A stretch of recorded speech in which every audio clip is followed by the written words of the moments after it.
κόβουμε, το καθαρίζουμε, βγάζουμε τους σπόρους από μέσα. Είναι ειδικό ντοματάκι αυτό που Ναι, ειδικό ντοματάκι. Μετά θα το βάλουμε στον ασβέστη, θα το αφήσουμε 2 ώρες στον ασβέστη για να σφίξει το υλικό και από εκεί θα το πλύνουμε καλά και θα το μαρινώσουμε τουλάχιστον για 2 φορές, δηλαδή από 5 λεπτά με φύλλα από λεμονιά ή πορτοκαλιά. Θα το βράσεις, δηλαδή μέσα στο νερό που θα βράσεις. Ναι, θα το νεροβράσεις. Αυτό το νεροβράσεις θα το αφήσεις όλο το βράδυ να στραγγίξει πάνω σε μία πετσέτα και μετά θα το γεμίσεις το πρωί με αμύγδαλο και με λίγο φλίδι από πορτοκάλι. Και γαρίφαλο είχε.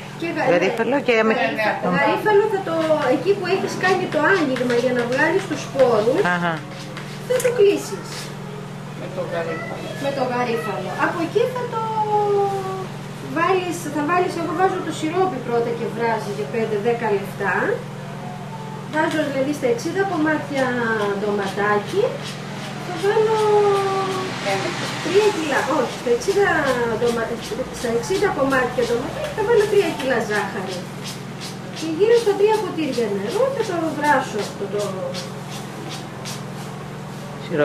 σιρόπι και μετά σε μια άλλη κατσαρόλα στιβιάζω όρθια τα ντοματάκια και όταν βράσει για 5 λεπτά το σιρόπι θα το βάλω μέσα στο ντοματάκι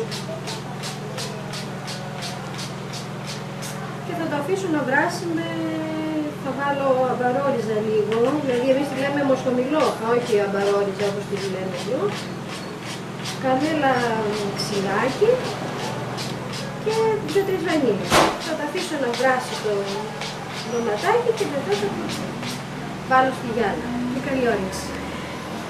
Δηλαδή ρίχνεις το σιρόπι μέσα στα ντοματάκια και παίρνουν βράση και μαζί. Ναι, θα το αφήσεις τα ντοματάκια μαζί με το σιρόπι να βράσουν τουλάχιστον για μισή ώρα. Δηλαδή 5 λεπτά μόνο του και μετά μισή ώρα με το... 5 λεπτά, δεν αρκεί 5 λεπτά. Δεν αρκεί. Έτσι είπες γι' αυτό.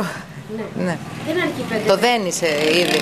Ναι. Το δένεις γιατί το ντοματάκι έχει το νερό του.